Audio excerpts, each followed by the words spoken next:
Daily Bible Time. Good morning, it is Dominic Steele, and we're in the second half of the chapter, chapter 19, The Cross, Asymmetry and Paradox, Christopher Watkin's biblical critical theory. And the questions at the end of the chapter: how does the superabundance of the cross challenge the twin late modern totalities of state in the market? We really canvassed that in the one I did earlier.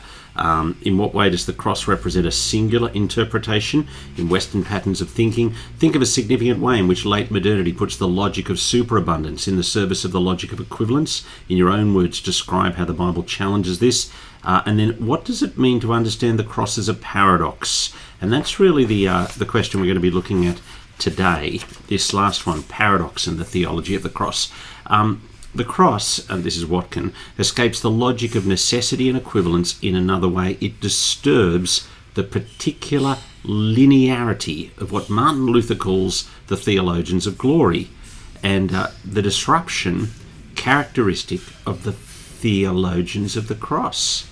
In 1518, Luther defends, in the Heidelberg Disputation, Luther defends the following thesis: that person does not deserve to be called a theologian who looks upon the invisible things of God as though they were clearly perceptible in the things that have actually happened.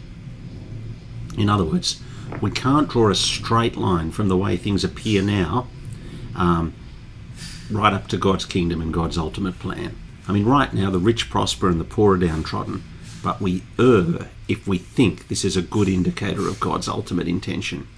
Luther then, in his next thesis, says he deserves to be called a theologian if you comprehend the visible and manifest things of God seen through the suffering of the cross. In other words, the cross is the lens through which the Christian interprets present reality. The theology of the cross is not simply a way of understanding the meaning of crucifixion, it is a whole way of doing theology, a powerful biblical figure, and a way of being in the world that requires understanding with the eyes of the heart and the eyes of faith. What is the nature of this cruciform lens? For Luther, it's a paradox. The cross looks for all the world like the moment of abject failure and defeat, but it is Christ's moment of victory when he saves the world. The cross looks like the devil's triumph, but it's the moment when his inevitable rout and destruction are sealed. Let me read to you this paragraph from The Cross of Christ by John Stott. He beautifully captures the logic of paradox in this passage, worth quoting at length.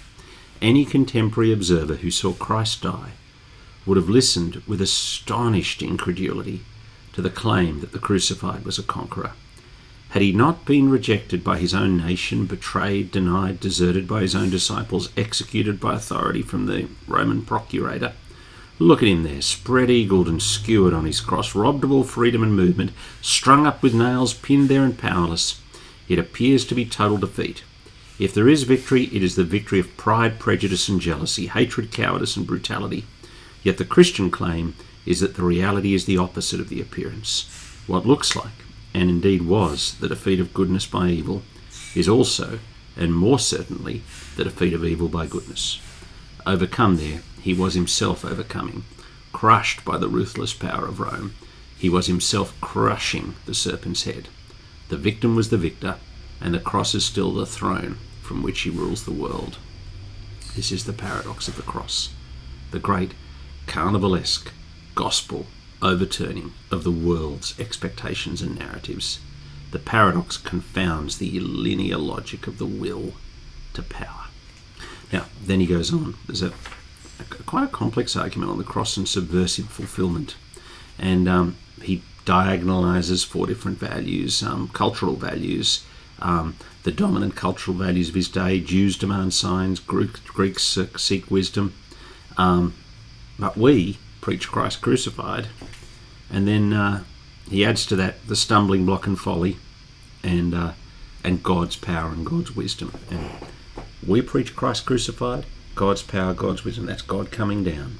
Whereas the people reaching up, Jews demand to signs, Greeks seek wisdom, but that's a stumbling block and a folly. And it's actually lovely. Anyway, there we are. Daily Bible Time, chapter 19. Next week, it will be next week. It's Monday. We get to chapter 20, second last chapter of the book, and it's the resurrection, transformation, and power. Looking forward to you being with us. Wow, just done this. I just flicked open the page here of Biblical Critical Theory. We're on page 435, and you think, crikey, I must be nearing the end. But we still have 170 pages to go, and 2 chapters. They're going to be big chapters. Anyway, no, it's more than 2 chapters. I'm sorry. For some reason I thought it was 22 chapters, but it's more than that. Look forward to seeing you Monday morning for Daily Bible Time. God bless.